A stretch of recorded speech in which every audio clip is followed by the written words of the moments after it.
I didn't mean to do that. Thanks for letting me. Thank you for the lovely introduction. I'm certainly happy to be with you once again. I consider it a privilege and an honor to be able to be with you, even if it's only a virtual being. But I think of it as more than that. I think we're all one in consciousness, whether or not we're physically present with each other. So thank you for that. And I think we'll begin with a little meditation. So I invite you to take a moment to find a, as they say, a firm and pleasant position. Then just begin to be aware of your breathing. Feel it as it flows through your body. Feel your breath.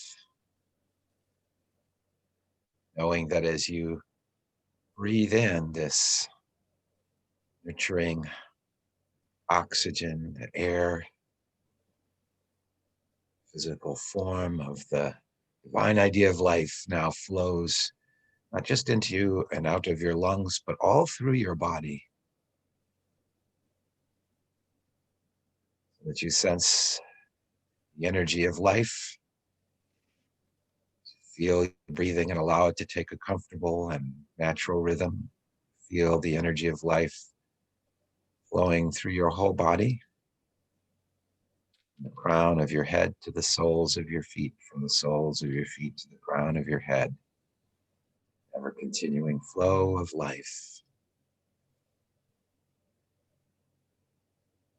As we feel our breath, we are aware that our bodies, our consciousness is connected to the atmosphere that surrounds the entire planet. Our feet feeling the energy of and the warmth of the earth. Our lungs feeling the breath, feeling the atmosphere that we share with all creatures, all sentient beings, all plant life. Share the earth, water, minerals, fire. The earth, the atmosphere is warmed by the light and the heat of the sun, lit by the light of the sun, heated, warmed by the heat of the sun.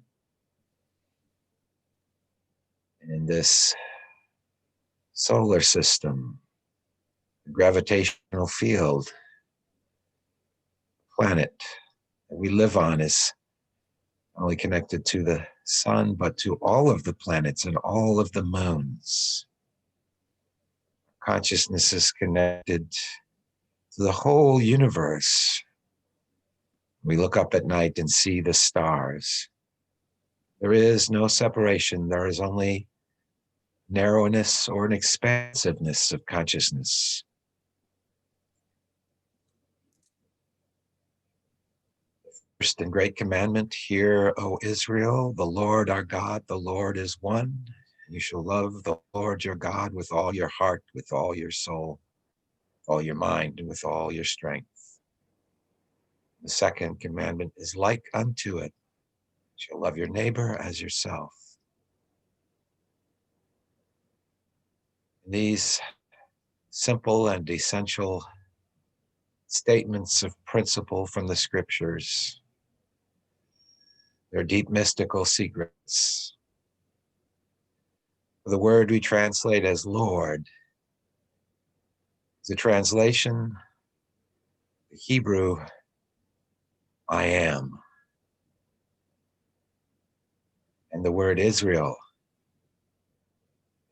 means those who strive with God, those who strive with God. As we pray and as we meditate, we are striving with God. We are co-creating the infinite spirit that pervades the whole universe, that whole universe in our consciousness. There's one self, one I am, one divine being that pervades all things. Let go of any sense of separation from that one self or from each other.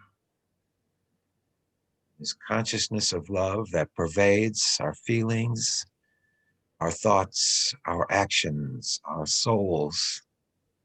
This consciousness of the one. We feel the energy, the healing balm, the spirit of love that connects all things, that connects us with the universe and with each other. This is the consciousness of all pervading love and oneness. Allow that awareness to expand our consciousness and flow through us. We allow into our awareness anyone we may think of, anyone we love, anyone we know of, and recognize in them the very presence of this divine, limitless nature of wholeness and oneness and love.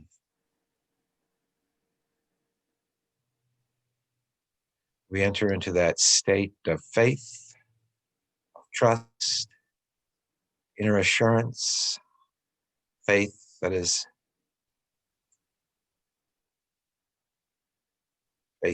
the substance of things hoped for, the evidence of things not seen. Faith is the inner knowing, the inner assurance of our oneness, of the omnipresence of love and life and light, filling us, surrounding us, connecting us, filling all those we think of. This consciousness of faith and love. We are now knowing all those we bring into this sphere of consciousness, all those we connect with, are now blessed and supported, healed and prospered, guided by that love, life, and light of the infinite one. We are guided and healed and uplifted by that energy, by that oneness, by that love, life, and light.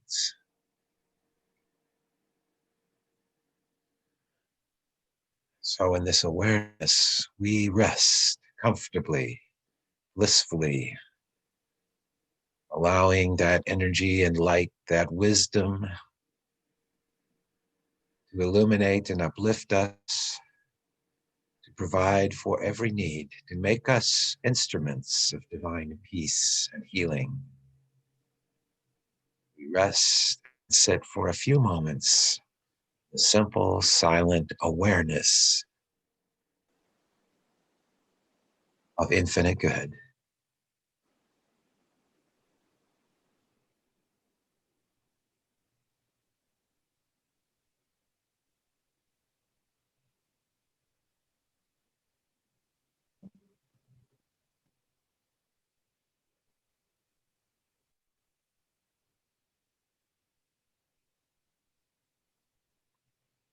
And we remain filled with this and surrounded by this atmosphere of life, light, and love as we move forward through this day, through this service, and through our lives. As we move forward, we remain filled with and aware of the divine field, the divine mind,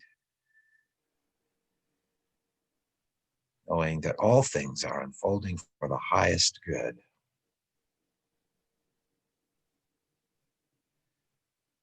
So our feeling, our attitude is gratitude and joy. We give thanks for this consciousness. We give thanks for the activity of spirit in our lives. And so it is. Amen.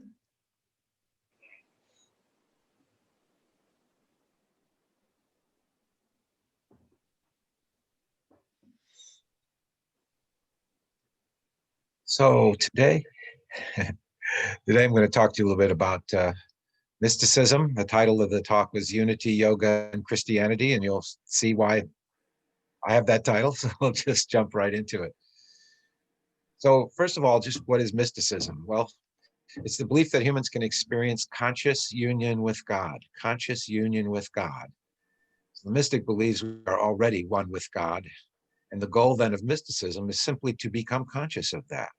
Mystic is someone who claims to have had that experience. So we think someone's called a mystic in the history of spirituality. We recognize it as one who has claimed to have had such an experience, and that there's some evidence in their lives that they have in fact had such an experience. So the history of religion, in every religion, there are individuals who are mystics. There are schools of mystics, one might say.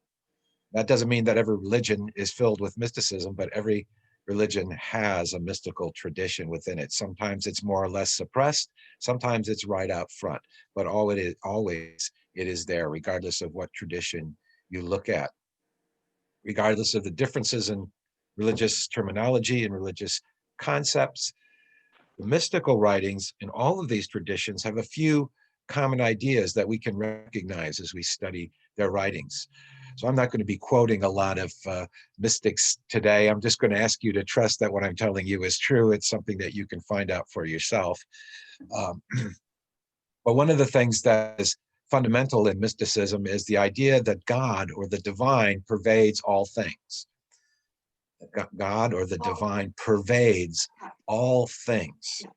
Yeah. Not just I'm in a Zoom meeting. I'm in a Zoom with my church. Sorry, is someone need to be muted? I'm hearing talking. Okay, sorry. Okay. So okay. I join after. Okay. God pervades that Yeah, conversation as well. I just muted her. Sorry. Okay, I'm muting everybody now. Yeah.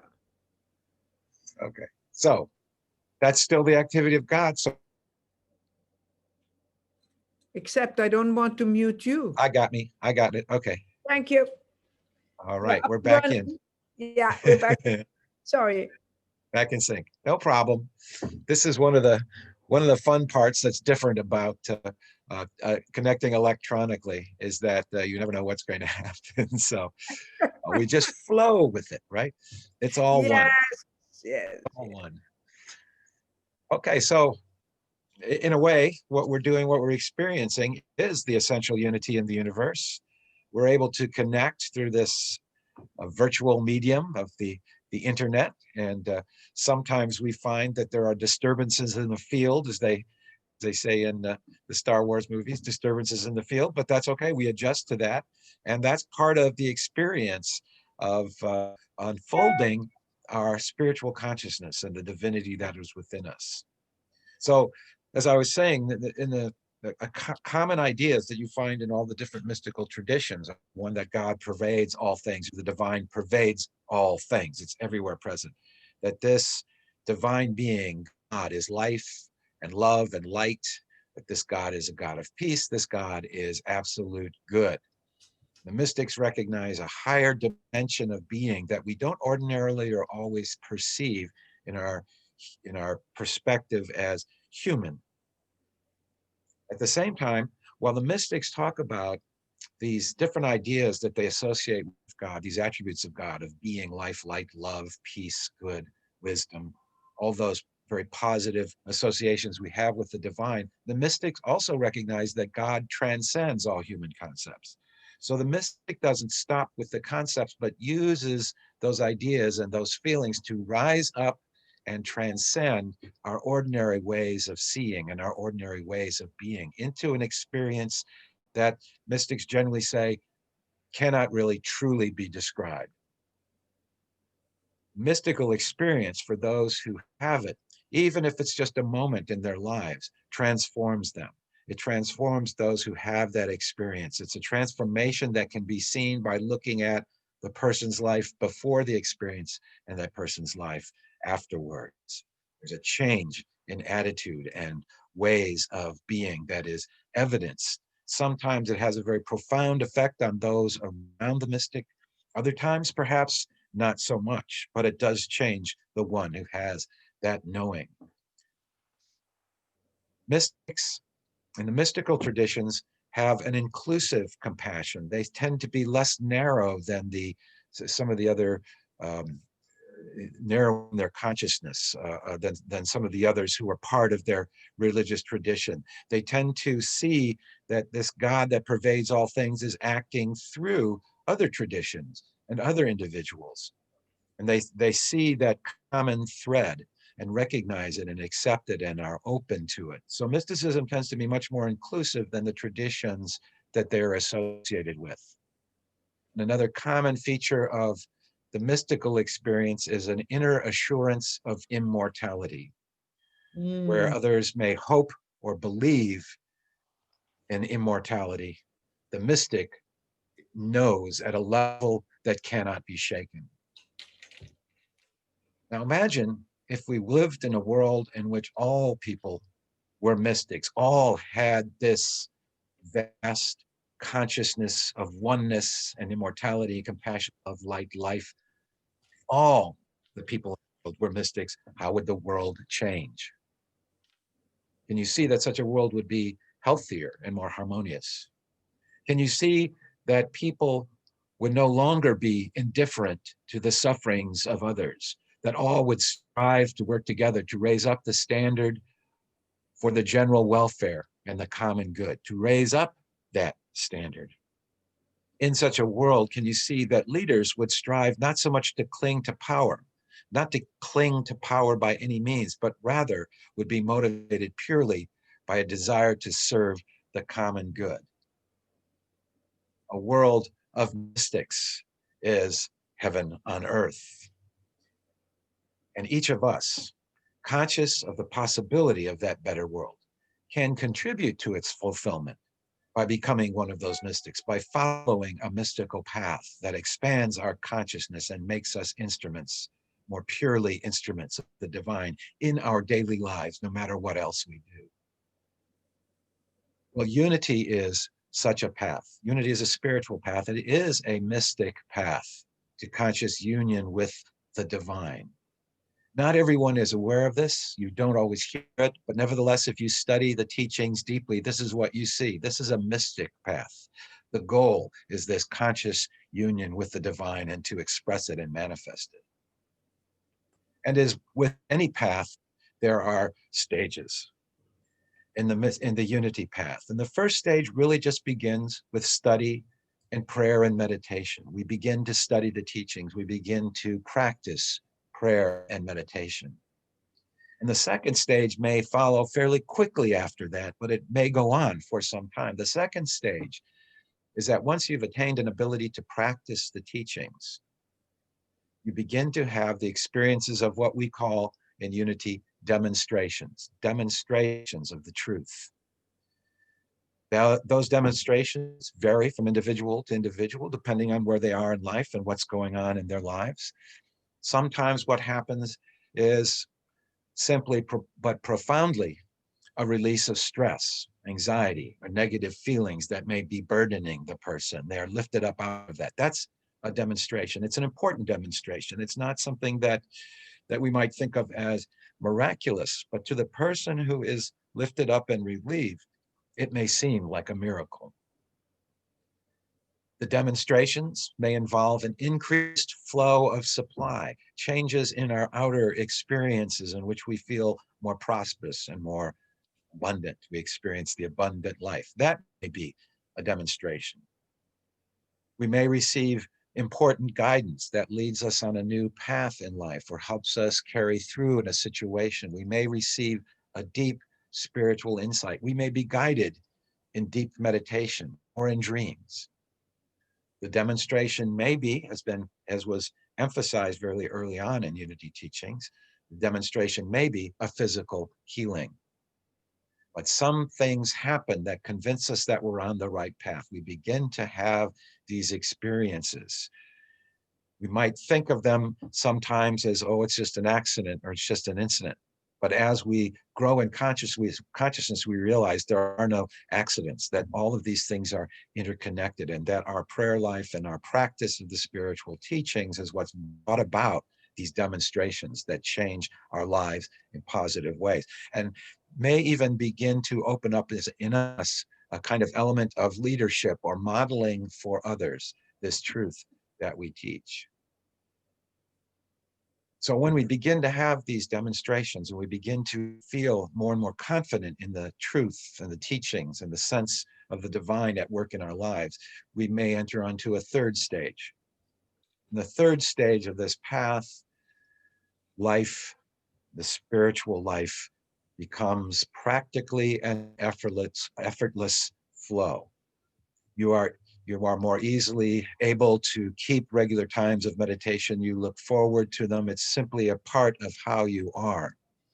You find yourself less and less disturbed, maybe even undisturbed by life challenges that used to bother you. You flow through them.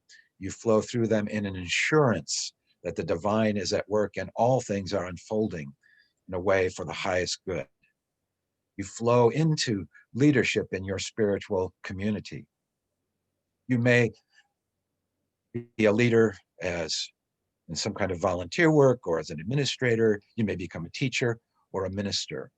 But as you are lifted up in consciousness in this third stage and life becomes a more effortless flow, you find yourself also becoming, perhaps without seeking it, becoming a leader in your community and a model for those around you. The fourth stage of this path is probably only rarely attained. It may be one experience, it may be multiple experiences, but at some point, as we continue in this flow, we may have that experience of mystical union, which is that ultimate goal, that experience of the oneness of the divine, that so opens us to an awareness of the oneness and at the same time of the indescribable nature of the divine. It changes us permanently, we might say. This fourth stage of mystical union. Sometimes, and I don't want to make this appear as if this is something that happens in a particular order necessarily, or that you just go from one stage to another. There may be a kind of rhythm to it, an ebb and a flow. And in fact, the person might have a mystical experience at the very outset of their walking on the path. That's one thing about the mystical union. It is not so much a matter of our personal will to have it as our openness to it. So it can happen at any moment, at any stage.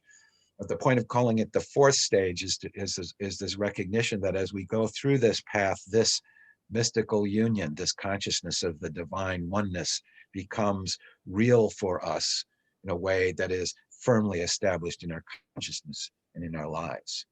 So that's the goal.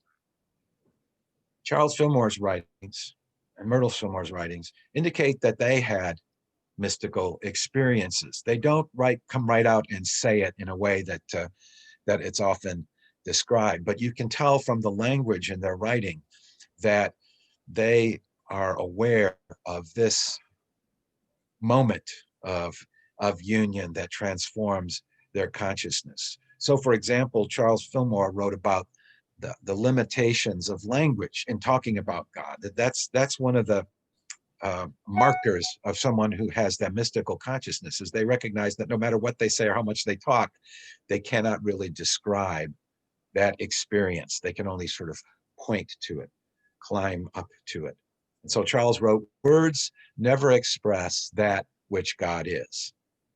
Yet man may know God and become the vehicle and expression of God, the unlimited fount of life, health, light, and love.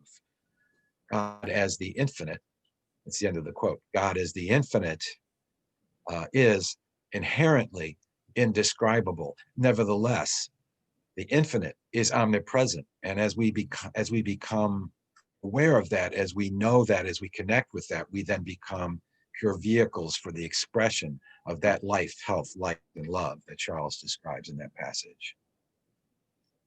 He also talked about a term that we use in metaphysics. The term is realization. And he describes it in these terms. He says, realization means at one ment. At one ment. We often talk in Christianity, they talk about the atonement. Here he breaks it down into its component parts. Realization means at one ment, completion, perfection, wholeness, repose, resting in God. That's being in that flow that I was talking about, where it becomes effortless. We repose, we are conscious of the perfection and wholeness and completion of the universe. We are no longer disturbed by the momentary fluctuations that happen in the field of life. he went on to say, this at one with God brings lasting joy that cannot be taken away. This is the experience of the mystic. This at one with God brings a lasting joy that cannot be taken away. So unity began really as a Christ-centered path that evolved and developed through the work of the Fillmores and their consciousness into a path that is a mystical path, an inclusive path, a path that acknowledges truth in all the different religions, yet remains in sort of connected to that Christian tradition in the consciousness of the Fillmores.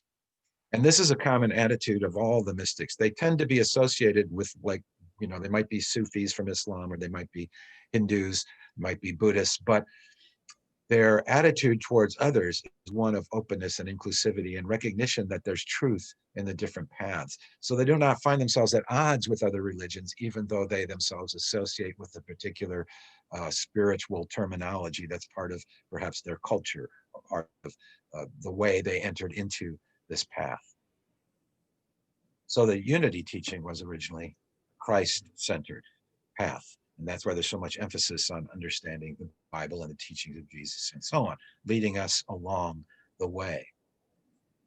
Now there's a Hindu movement called Vedanta, the Vedanta Society, you may be aware of. And in the Vedanta teaching, the teachers recognize that there are 4 basic types of people, and so a need for 4 different types of spiritual paths.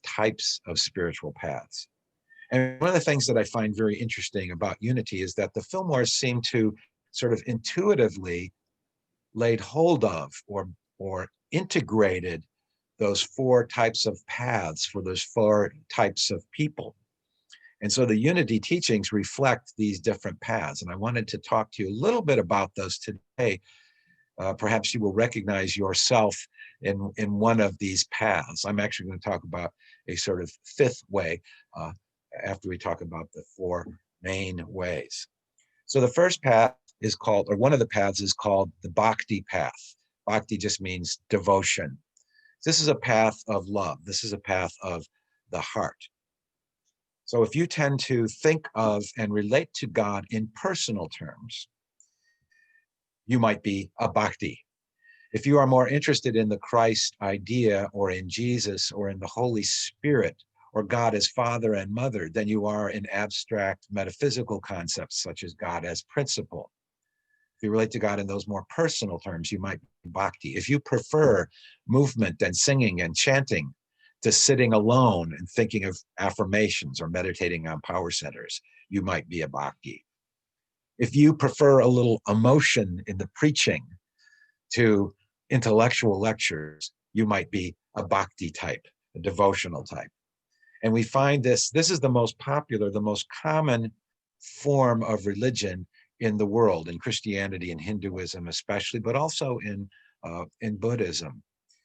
Because what the Bhakti does is they choose a personal idea of God to be devoted to.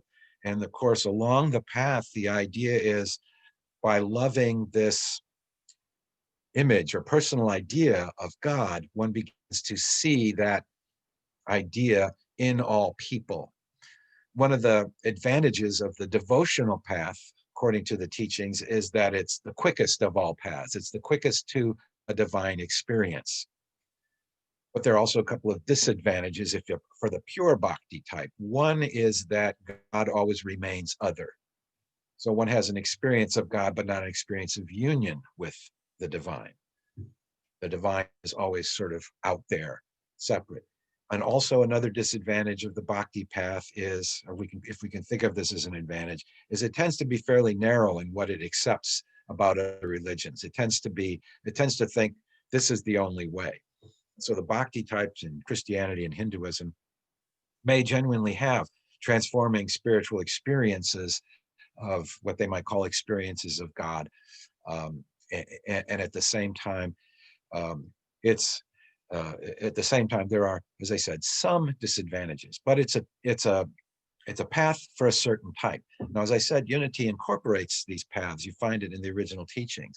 One of the clearest ones is the story that when Myrtle Fillmore prayed, or at least in her early days, she always prayed with an empty chair. And the empty chair she thought of as being the presence of Jesus. So there's that sort of idea of a devotion to a particular spiritual incarnation, if you will, of the divine that she brought into her prayer life.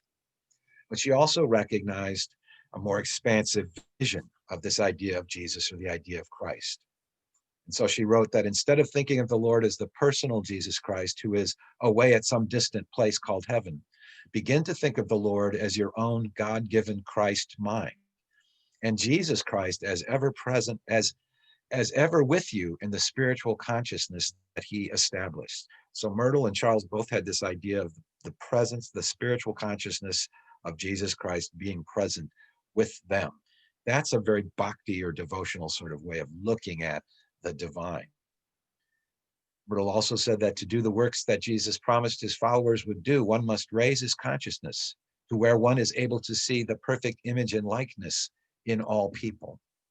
So at this level, the healing work is about seeing others as this image and likeness, seeing others as the presence of the Christ, and then of course here specifically associated with Jesus Christ. Jesus as the exemplification of the Christ consciousness. Now, Charles, in his writings, digs a little bit deeper into this notion of personality and spirituality. He writes that the personal man, Jesus, is merely the veil or mask worn by the spiritual man, Christ or Jehovah. We are all, in our personality, wearing the mask that conceals the real spiritual I am. And so he made that clear distinction between Jesus as a historical human figure and the Christ consciousness that lie behind the mask of Jesus, if you will. Charles also wrote that spiritual psychology proves that the name of a great character carries his mind potency, and that wherever his name is repeated silently or audibly, his attributes become manifest. So, especially in the early days of unity, it was common, the name Jesus Christ was commonly used in prayer. And there was a reason for that. They wanted to bring into their awareness this consciousness of the Christ that Jesus exemplified, and even a sort of notion of the presence of Jesus with them, Jesus and his ascended consciousness, if you will. And that by calling on his name, we associate our consciousness with that consciousness, the same qualities and power that are that were demonstrated by Jesus. And so that's one of the reasons that in part of the Fillmore's writings, you find this emphasis on using the name Christ for the principle, or Jesus Christ as one who had attained that principle. So as I said, this is a fairly common path, and in Christianity, it's the most, and also in Hinduism, actually, this devotional path is the most common.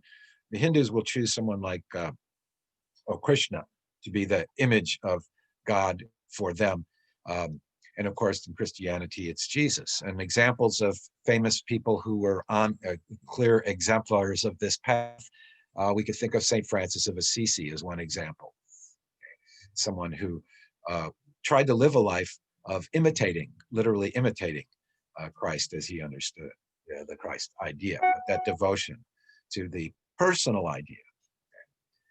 But even though this is the most common thing, probably because more people think of religion or experience religion as at the level of feeling, there are paths for other types who are not oriented in that way.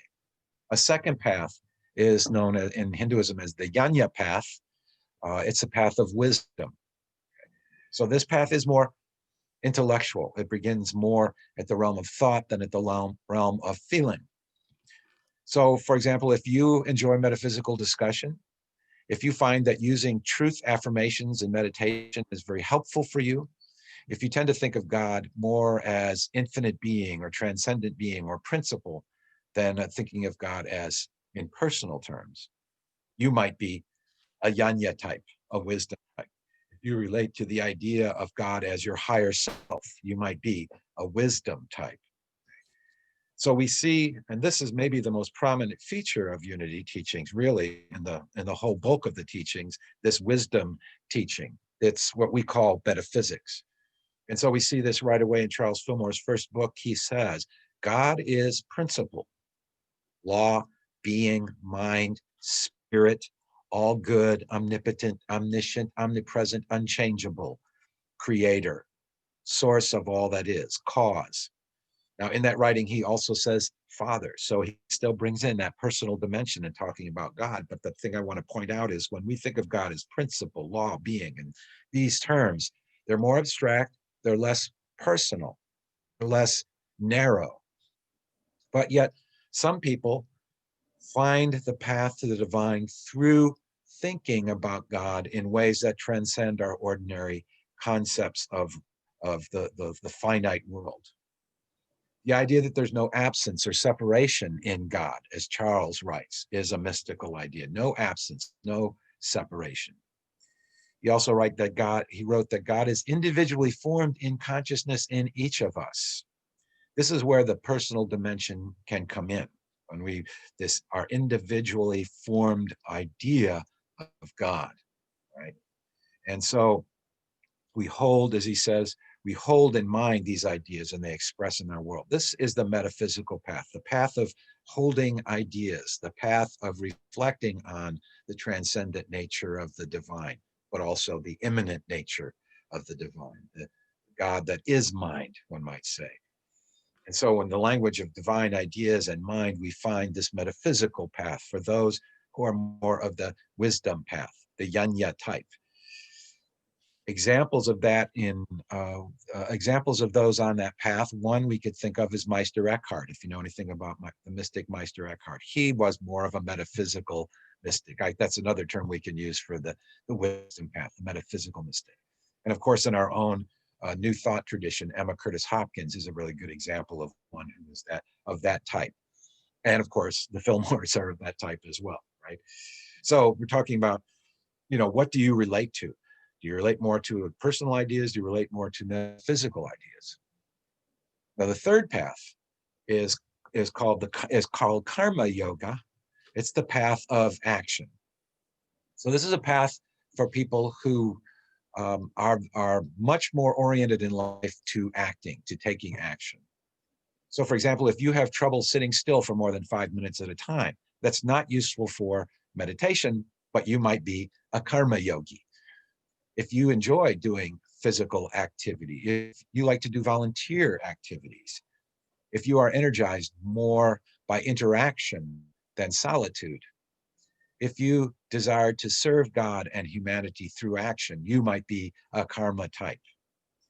So this is a path for people who are more about action, not so much they might be about feeling, they might be about intellect, but more they are about getting down and getting things done and seeing that as their way or their mode of worship or service. The Fillmores famously wrote a little covenant, Charles and Myrtle did, in 1890. And in that, what they wrote in that was, we, Charles and Myrtle Fillmore, husband and wife, hereby dedicate ourselves, our time, our money, all we have and all we expect to have to the Spirit of truth. It being understood and agreed that said Spirit of truth shall render unto us an abundant supply of all things necessary without our making any of these the object of our existence. This is a clear statement of the karma path, dedicating everything you do, everything you have, everything you are to the divine, to your idea. In this case, they describe it as the Spirit of truth. And they recognize also in that covenant that they're doing this work, this dedication is done through the Society of Silent Unity, which at the time was their main work. And in this path, the key is you work, yes, you serve, you act, but you do not act for the purpose of attaining some particular goal. You'd act without attachment to the end results of what you are doing. So it's not action for the sake of glory or fame or power or money. It is a pure activity of service, a pure activity of doing what is yours to do for the sake of the divine. This is the karmic path. And the reason it can lead to a mystical experience is that we become less and less attached to our objectives, our personal human objectives, and more to the idea of being the work or the manifestation, the activity of spirit in our lives. And in that awareness, it is through our acting that in our acting that we experience the divine. The best way I can explain this, I think, is and how this kind of mystical experience might show up is if you ever do if you, for example, engage in artistic activity, music or painting or something like that, or if you do athletic activities, there are times when you're no longer thinking about what you are doing. It just seems to be flowing through you. It may be that you're so advanced that that's the way it is for you always when you're painting, playing music, but you're not thinking ahead, you're not self-conscious, you're not conscious of anything happening around you. You're just sort of in a sort of natural intuitive flow. In athletics, they call it being in the zone. Okay? When you're in the zone, that's something like what the karmic yoga mystical experience is like. Your oneness with God is experienced in activities, in the very midst of acting in the world. One dimension of this path that we find in the teachings of unity is the idea or the law of, we call it giving and receiving. And so we find passages like this in the writings of Fillmore that reflect this idea of doing your work as a flow of service for the divine or for the spirit.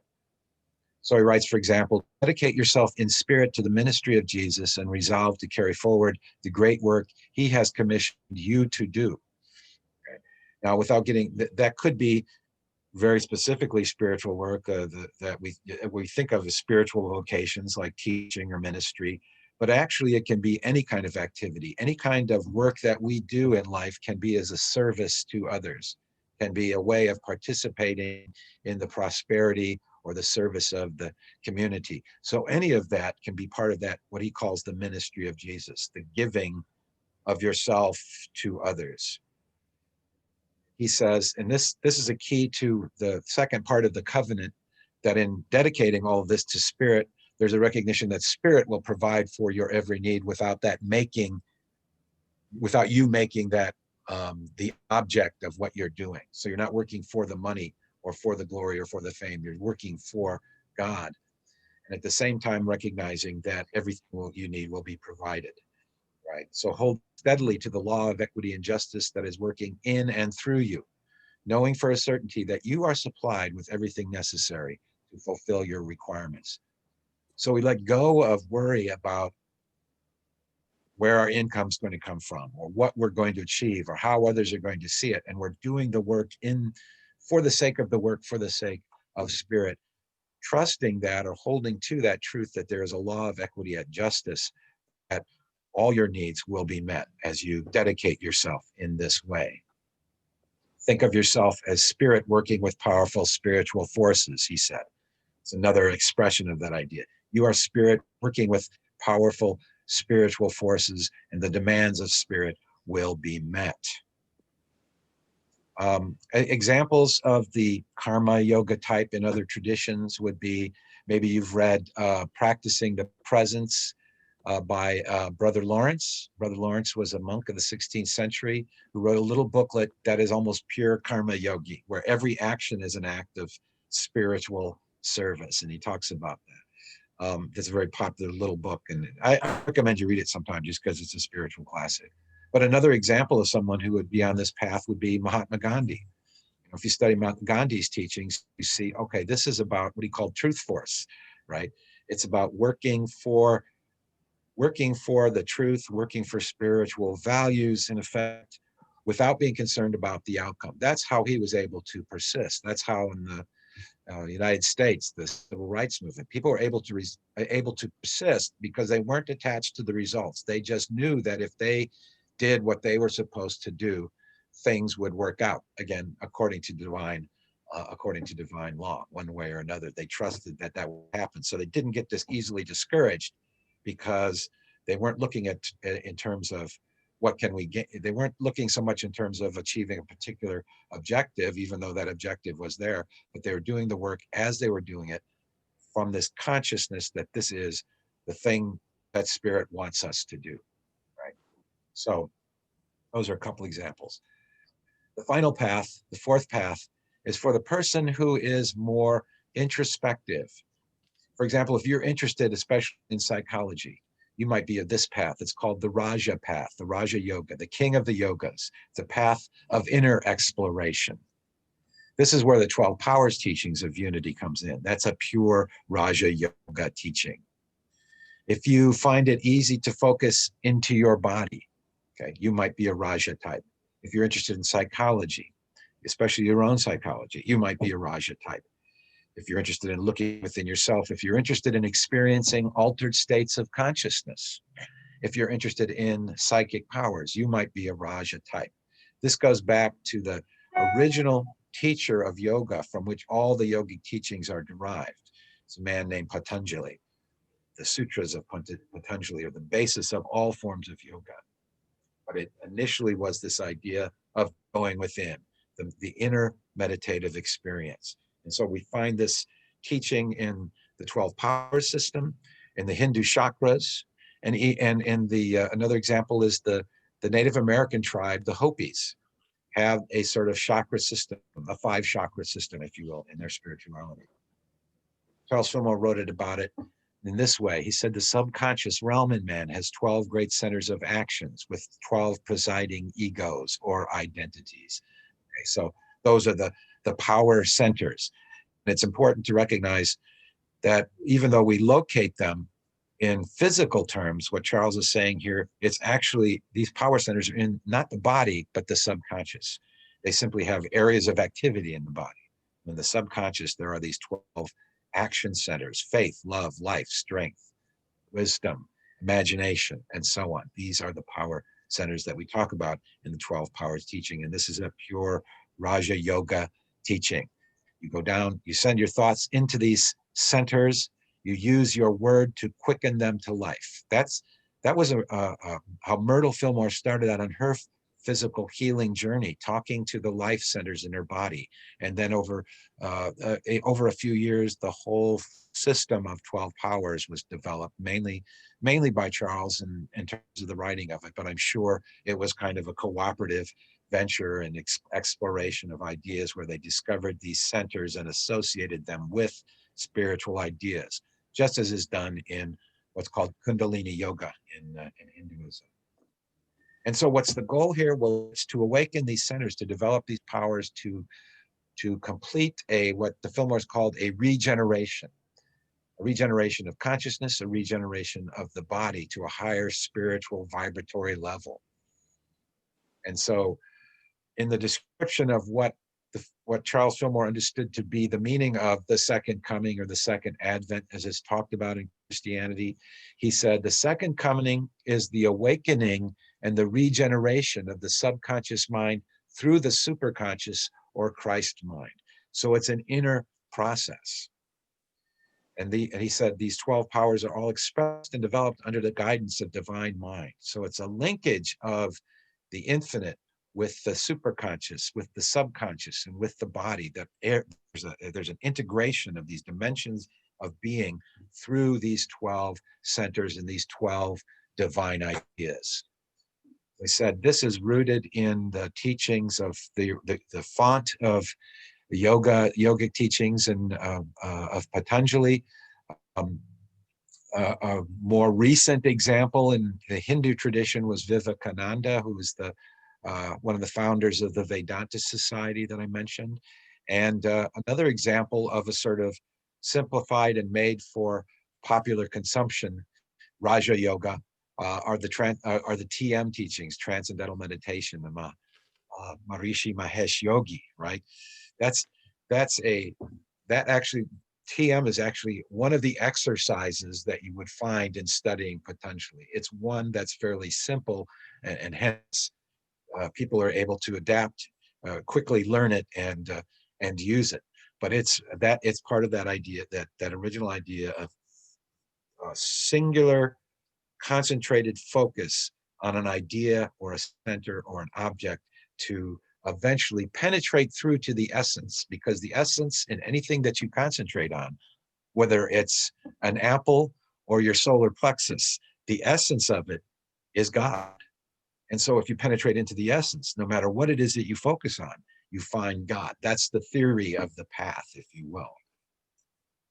And then I finally said, as I said, there's finally, and I realize I'm talking a little bit longer than I'm supposed to, but the final sort of type is what I call a fifth path. And that's simply an individual and unique integration of two or more of these paths.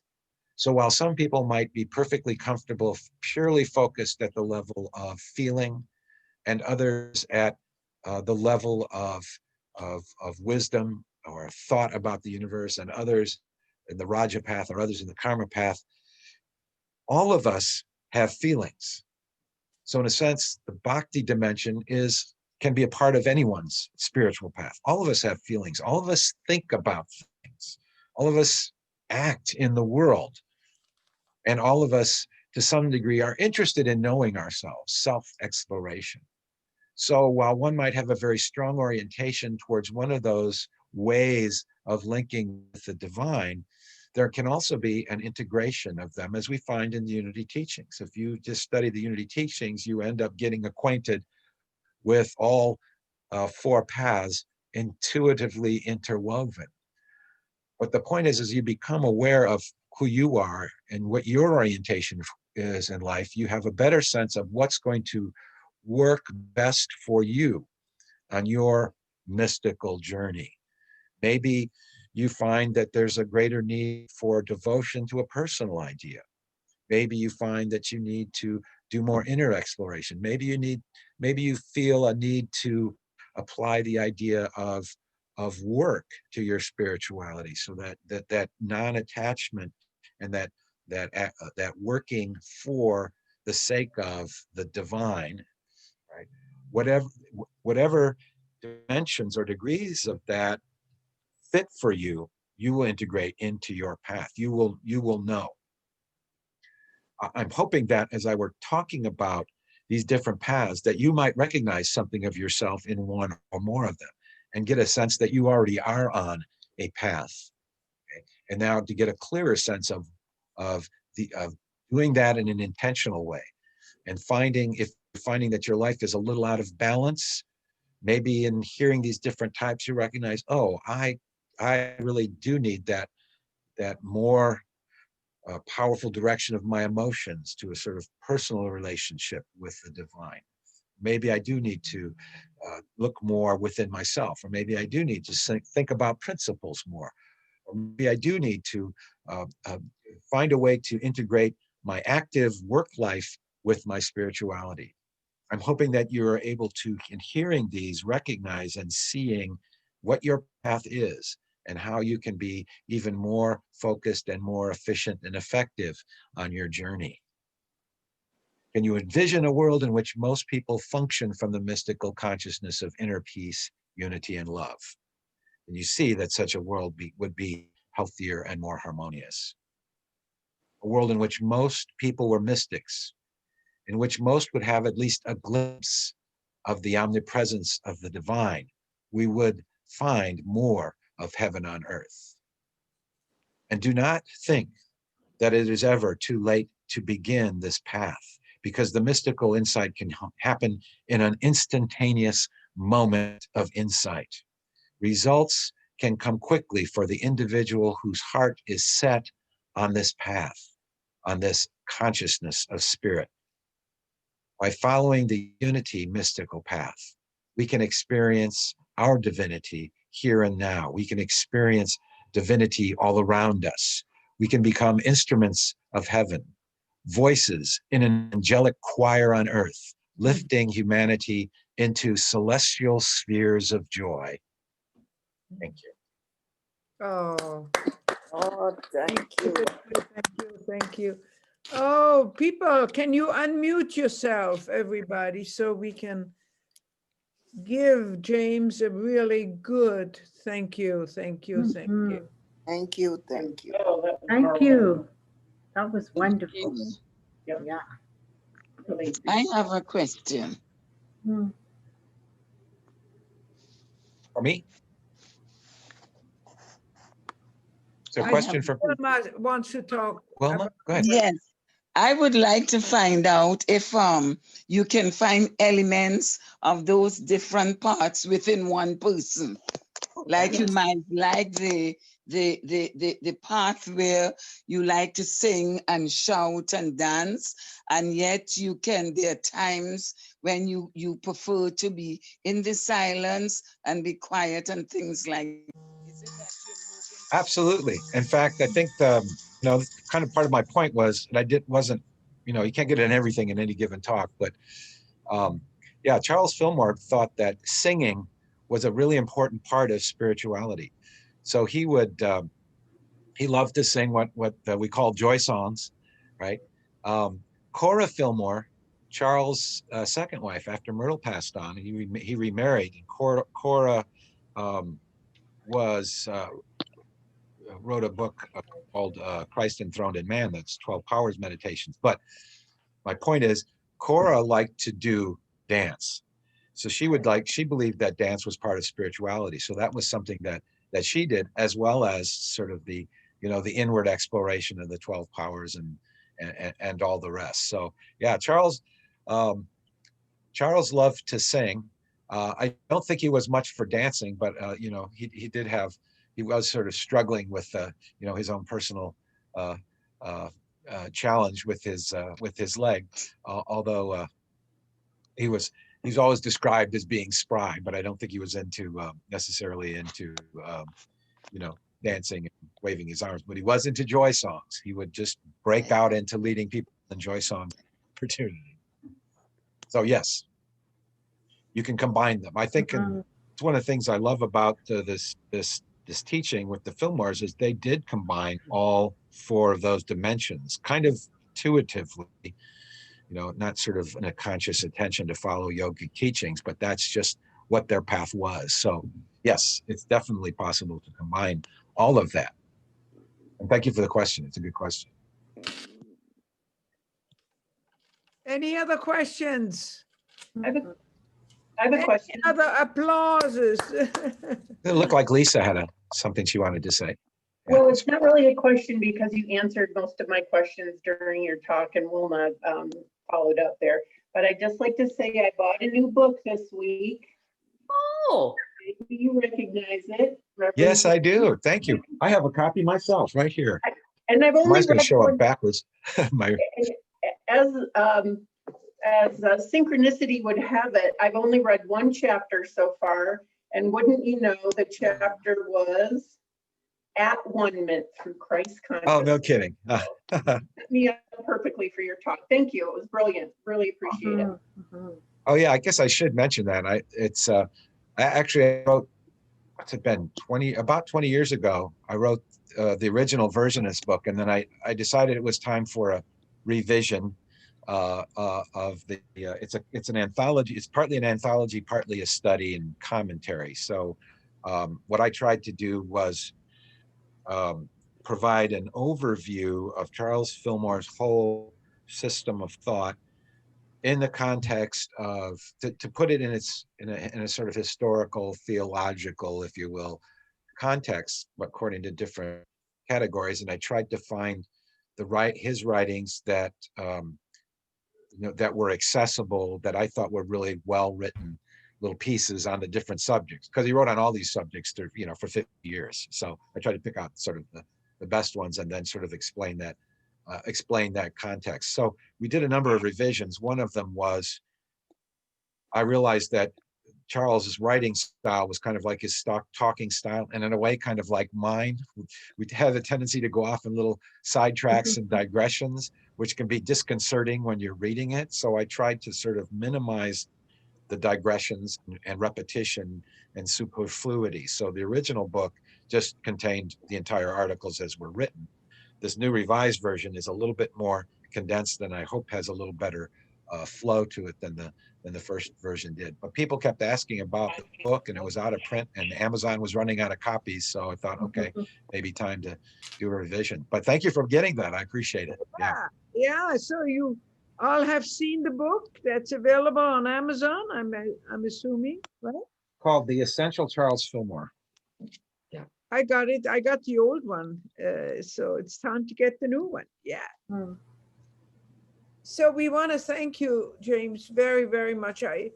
I'm just, I found myself, I haven't done this for years, wanting to take notes. Just really like the old, My picture was backwards. That's why I did. yeah, I'm going to go back to going to school here. Absolutely. I wanted these paths. Yeah, I wanted to write it down. We have James back. Sorry about that. On the 20th of December, God willing. And so we send you off. Let's take a moment and just, the announcement for the week is that we have noon meditation as always. 15 minutes of centering in with other people from the congregation.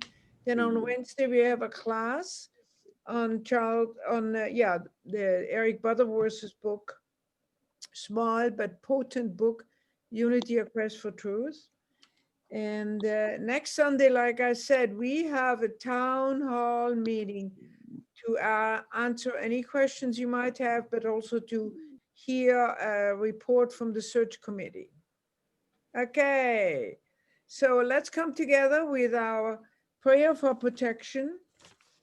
Remember, Unity of Montreal needs your love offering and needs your donations, and give from the heart of your own awareness and gratitude where you are right now in the body you are. Take 3 things that you are grateful for and let that expand your heart. You're standing, you're sitting in gratitude, and from there